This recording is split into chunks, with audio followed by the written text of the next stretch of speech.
Something happened overnight that Vladimir Putin has feared since the moment he ordered the first stone laid.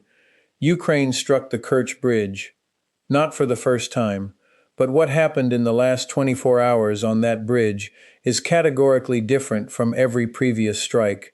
This was not a single missile punching a hole in a road deck. This was not a truck bomb destroying one span and forcing a months-long repair cycle.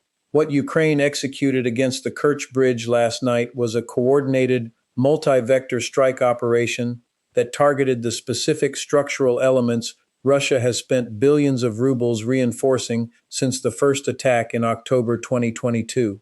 The elements that Russian engineers assessed as the hardest to hit, the hardest to destroy, and the most critical to the bridge's continued function as the physical connection between Russia and the peninsula Putin calls the jewel of his empire. That connection is now severed, not damaged, not degraded, severed. And tonight I am going to walk you through exactly why the destruction of that bridge does not just cut a road across a strait. It cuts the strategic lifeline of an occupation that Russia has built its entire southern military posture around, exposes 50,000 Russian troops to a supply crisis they have no good answer for, and removes the one symbol of Russian permanence in Crimea that Putin's entire imperial narrative depends on. If you want analysis like this delivered the moment it happens, before the headlines catch up, hit subscribe and turn on notifications. This channel is where the real picture gets told.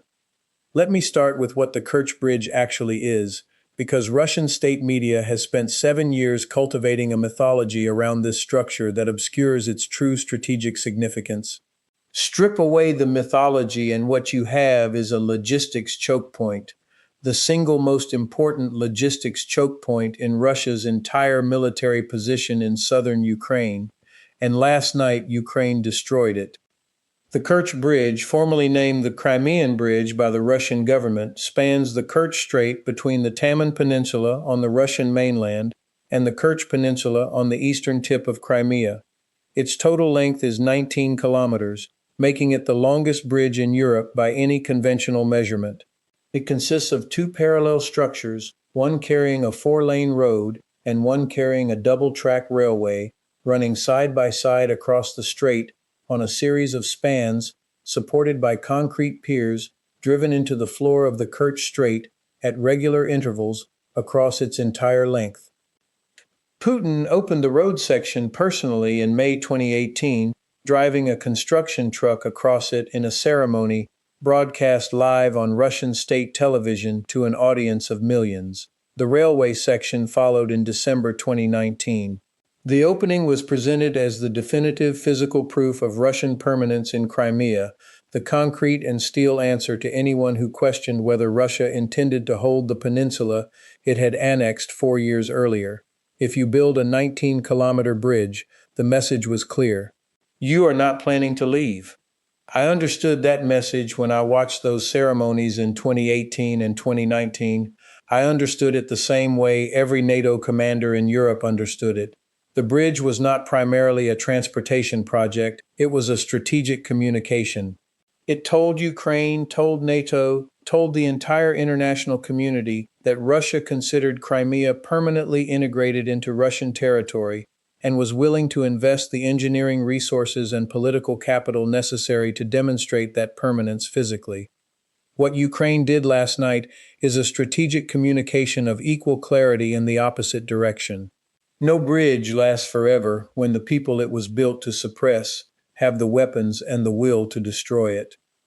Now let me explain why the bridge matters militarily, because this is where the operational consequence of last night's strike becomes concrete.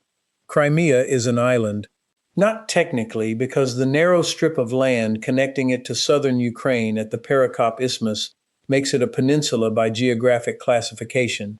But militarily, in the current context, it functions as an island. Ukraine controls the territory north of the Perekop Isthmus. Russian forces cannot cross that isthmus to reach Crimea from the Ukrainian direction without fighting through Ukrainian defensive lines. The overland route from mainland Russia to Crimea through Ukrainian territory is not available to Russian logistics. It has not been available since Ukraine's defensive lines stabilized in the early months of the war. That leaves two ways to supply Crimea from mainland Russia: the sea lanes across the Black Sea and the Sea of Azov, which Ukraine's Operation Molochka has been systematically degrading with naval drone strikes that have now reached nearly 200 vessels of Russia's shadow fleet, and the Kerch Bridge. The bridge has been carrying the majority of Russia's heavy military logistics to Crimea since the sea lanes came under sustained Ukrainian attack. Artillery ammunition too heavy to risk on shadow fleet vessels that might be intercepted by Magura drones. Armored vehicles being repositioned to Crimean defensive sectors. Aviation fuel for the air bases at Saki and Belbek that cannot be supplied entirely by sea. Spare parts for the air defense systems protecting the peninsula. The personnel rotations moving replacement troops to Crimean garrison positions. All of it moving by road and rail across 19 kilometers of bridge over the Kerch Strait. That movement stopped last night.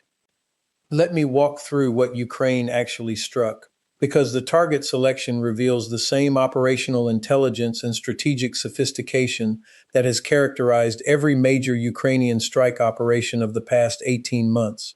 Ukraine's strike package targeted the bridge's central span sections over the navigation channel of the Kerch Strait. This is the deepest part of the strait, where the bridge must achieve its greatest height to allow vessels to pass beneath it, and where the structural spans are consequently longest and most vulnerable to the kind of strike that can cause catastrophic progressive collapse rather than a repairable hole in a road deck.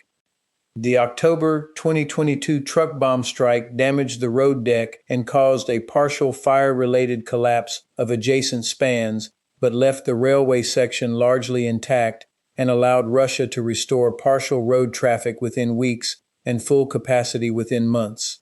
Russia learned from that strike. It invested in structural reinforcement of the spans most vulnerable to a similar attack.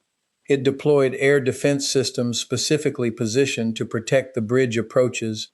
It stationed patrol boats in the waters around the bridge to intercept surface threats. And it hardened the bridge's pier foundations against the kind of underwater explosive charge that a naval drone might deliver. Ukraine studied all of that, and last night, Ukraine struck the one element of the bridge's structure that Russian engineers assessed as most difficult to reach and most resistant to the types of weapons Ukraine had previously demonstrated. The navigational span sections, the long arched steel and concrete structures crossing the deepest part of the strait, were struck by a coordinated package that combined long-range missiles approaching from the Ukrainian mainland direction with naval drone attacks approaching from the Black Sea beneath the defensive radar coverage that Russia had oriented toward overland threats. The combination overwhelmed the bridge's defensive coverage at the critical structural points, and the result was catastrophic progressive collapse of two consecutive span sections over the navigation channel. When two consecutive spans of a major bridge collapse over the deepest part of the waterway it crosses, the bridge is not damaged. The bridge is destroyed. Repairing two collapsed spans over a navigational channel requires marine construction equipment, specialized engineering resources, and a timeline measured in years, not months. Even months was too long in 2022, when Russia still had the option of routing logistics through the Shadow Fleet at higher capacity than currently exists. Now, with the Shadow Fleet devastated by Operation Molochka, the timeline for bridge repair is irrelevant. There is no alternative during the repair period. Crimea is isolated. Let me explain what that isolation means for the Russian forces on the peninsula, because the numbers tell the story clearly. Russia maintains an estimated 50,000 military personnel in Crimea across all services.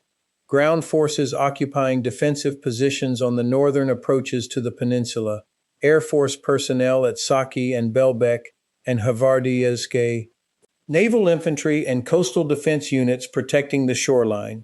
Air defense crews operating the S-400 and S-300 batteries that form the air defense envelope protecting the peninsula. Command and support elements maintaining the administrative and logistics infrastructure of the garrison. 50,000 personnel require food, they require water, they require medical supplies, They require ammunition for training and for operational readiness. They require fuel for vehicles, generators, and aircraft. They require spare parts for equipment maintenance. They require communications equipment, electronic warfare systems, and the thousand other items that a modern military garrison consumes continuously to remain operational. All of that, previously split between the bridge and the Shadow Fleet maritime routes, now has no reliable overland delivery mechanism. The Shadow Fleet is devastated. The bridge is down. Crimea is supplied by what is already there, what can be flown in by military transport aircraft at enormous cost and limited capacity, and what can be sneaked through by small vessel in the gaps between Ukrainian naval drone patrols. None of those alternatives comes close to replacing the capacity of the Kerch Bridge and an intact Shadow Fleet operating together. Russia is looking at a garrison supply crisis of a severity that has no precedent in the 4.5 years of this war. Now I want to address what this means for the air war, because Crimea is not just a ground force garrison. It is one of Russia's most important aviation platforms, and the aviation assets on the peninsula depend entirely on the logistics chain that Ukraine just cut. Saki Air Base on Crimea's western coast has been one of the primary staging points for Russian tactical aviation supporting operations along the southern axis toward Zaporizhia and Odessa. The Su-30 aircraft based there, before Ukraine's repeated strikes reduced the Saki complement significantly, were launching strikes against Ukrainian positions in Kherson Oblast and conducting defensive counter-air missions protecting the peninsula's airspace. Those aircraft require aviation kerosene at a rate that ground-based fuel storage, already depleted by Ukraine's strikes against Crimean fuel infrastructure, cannot sustain indefinitely without resupply. The aviation kerosene that kept Saki operational was coming primarily by bridge. Tanker trucks crossing the Kerch Bridge from distribution points on the Russian mainland, drawing from the regional petroleum network that I analyzed in detail in my previous reporting on Ukraine's fuel depot strikes. That supply chain is now severed at its most critical choke point. Russian aircraft at Saki and Belbek are now operating from fuel stocks already in storage on the peninsula. Those stocks have a finite duration at any operational tempo. When they are exhausted, Russian tactical aviation in Crimea is grounded.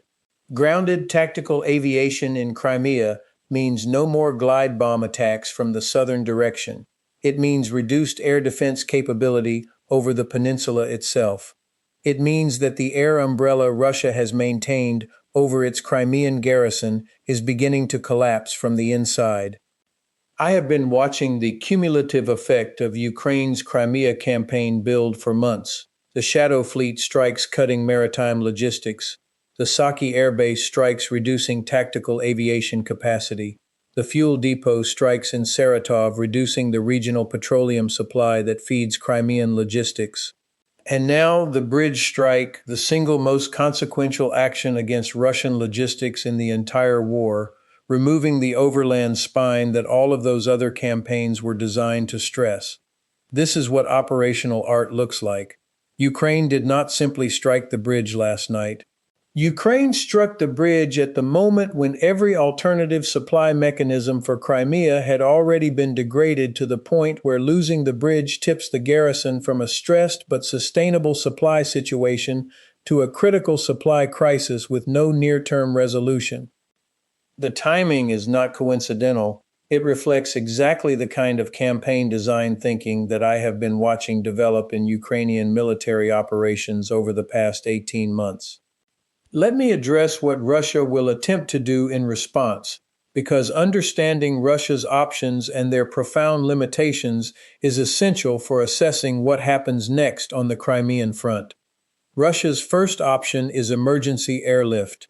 Military transport aircraft, EL-76s and AN-124s, can theoretically deliver substantial quantities of supplies to Crimea's airports at Simferopol and Belbek, but airlift is expensive, slow relative to ground transport, and carries a per-kilogram cost that makes it impractical for the bulk logistics that a garrison of 50,000 requires. You cannot airlift the fuel consumption of a mechanized garrison. You cannot airlift the artillery ammunition expenditure of an active front. Airlift can sustain critical command and medical functions. It cannot sustain a fighting force. Russia's second option is to attempt emergency repair of the bridge. Russia demonstrated in 2022 and 2023 that it can repair bridge damage faster than most engineering assessments predicted, but those repairs address damage to a road deck and adjacent spans. What happened last night is structurally categorically different. Two consecutive spans collapsed into the navigation channel of the Kerch Strait. Repairing that requires marine salvage of collapsed steel and concrete before reconstruction can begin, construction of temporary support structures in water depths that complicate marine engineering operations, custom fabrication of replacement span sections to match the bridge's existing structural design, and the transport and positioning of those sections using heavy lift marine cranes that Russia does not have in ready availability in the Black Sea. The timeline for that repair is measured in years. Russia does not have years. Russia's third option is to attempt to establish an emergency ferry service across the Kerch Strait to compensate for the bridge's loss. Ferry services across the Kerch Strait existed before the bridge was built and could theoretically be reestablished. But establishing a ferry service capable of carrying even a fraction of the bridge's logistics capacity requires vessels, loading infrastructure, and a protected operating environment. Ukraine's naval drones have demonstrated that they can reach vessels operating in the Kerch Strait area. Any ferry service attempting to compensate for the bridge will be operating under constant threat from the same Magura drones that have devastated the Shadow Fleet. Russia's ability to protect ferry operations in that threat environment is no better than its ability to protect the Shadow Fleet operations it has already failed to defend. None of Russia's available options resolves the fundamental problem. Crimea is isolated, and the longer it remains isolated, the more critical the garrison's supply situation becomes. Now, I want to talk about what bridge destruction means for Putin personally, because this is a dimension of last night's strike that has strategic significance beyond the operational logistics. The Kerch Bridge is not simply infrastructure to Vladimir Putin. It is the physical embodiment of his most important imperial achievement, the annexation of Crimea that he has described as the correction of a historical injustice, the return of Russian land taken from Russia by Soviet administrative decisions. Putin opened that bridge personally. He drove a truck across it. He has returned to it in ceremonies and speeches as the symbol of Russian permanence, Russian greatness, and Russian irreversibility. When that bridge stands, Putin can tell his domestic audience that Crimea is Russian forever, that the international community's refusal to recognize the annexation is irrelevant because the physical infrastructure of integration is permanent. When that bridge lies in the Kerch Strait in collapsed sections visible on satellite imagery available to the entire world, Putin cannot make that argument. The symbol of permanence is destroyed. The physical demonstration of irreversibility has been reversed. The psychological and political significance of that reversal inside Russia cannot be overstated. Russian state media will attempt to minimize the damage, to claim the bridge will be rebuilt, to frame the strike as a desperate Ukrainian provocation that changes nothing strategically. But the Russian public can look at satellite imagery. They can read foreign reporting that is accessible despite censorship efforts. They know what a collapsed bridge looks like. And they know what it means when the structure their president opened personally, the structure he presented as the permanent proof of Russia's hold on Crimea, has been destroyed by the country Russia invaded and expected to conquer in 72 hours. That political damage to Putin's domestic narrative is real.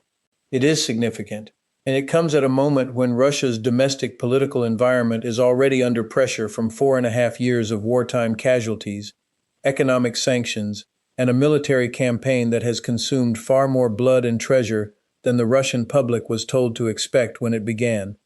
Let me also address the broader strategic implications of Crimea's isolation, because the consequences extend beyond the immediate logistics crisis facing the Russian garrison. Crimea has been Russia's primary naval base in the Black Sea since the annexation in 2014. Sevastopol, the home port of Russia's Black Sea Fleet, is located on Crimea's southwestern coast. The Black Sea Fleet has already been devastated by Ukrainian naval drone and missile strikes, losing the Moskva fleet flagship, multiple corvettes and frigates, and numerous support vessels. The surviving surface combatants have largely retreated to Novorossiysk on the Russian mainland to escape the Ukrainian threat, but Sevastopol retains its significance as a naval facility with repair infrastructure, submarine pens, and the administrative architecture of Russia's Southern Naval Command. Isolating Crimea isolates Sevastopol. It cuts the overland resupply chain for whatever naval forces remain based there. It complicates the personnel rotations and spare parts deliveries that keep submarine and support vessel operations functional. And it raises the question in Russian military planning circles of whether Crimea can continue to function as a viable military base at all if its connection to the Russian mainland cannot be reliably maintained. That question being asked in Russian military planning circles right now is exactly the question that Ukraine's entire Crimea campaign has been designed to force.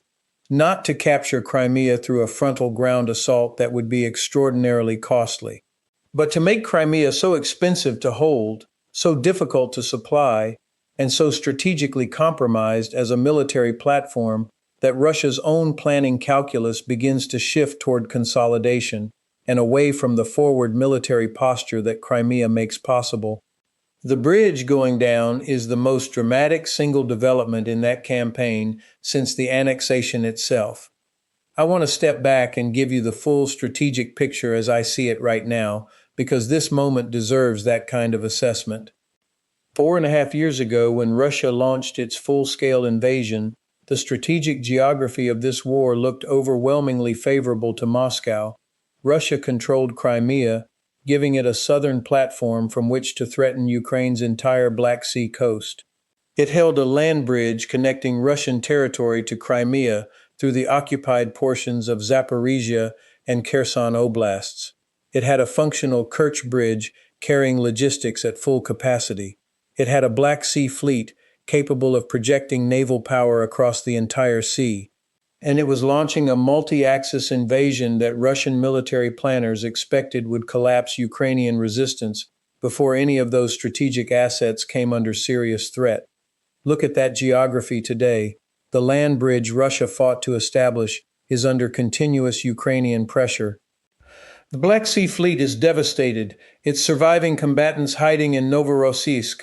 Operation Molochka has struck nearly 200 Shadow Fleet vessels, devastating the maritime logistics, replacing the warship's supply function. The Saki Air Base, that was Russia's primary tactical aviation platform in the south, has been struck multiple times. The fuel infrastructure supplying Crimean military operations has been degraded by strikes across the regional petroleum network, and now the Kerch Bridge, the physical symbol of Russian permanence and the logistical spine of the entire Crimean position, is lying in the Kerch Strait. Putin's Crimea, the crown jewel of his imperial project, the territory he has staked his political legacy on holding, is isolated, undersupplied, and strategically untenable in ways that no Russian military adaptation can quickly reverse. That is what Ukraine built toward over 4.5 years of systematic, intelligent, operationally sophisticated pressure against every element of Russia's strategic position in the south. Not a single decisive blow, a campaign, a long, costly, painful campaign executed by a country that was supposed to fall in 72 hours against a military that was supposed to be invincible, using weapons that Russia said would never matter against targets Russia said were unreachable. The bridge is down, Crimea is cut off, and the 50,000 Russian troops on that peninsula are waking up this morning to a supply situation that has no near-term solution. Putin built that bridge to prove Crimea was Russian forever.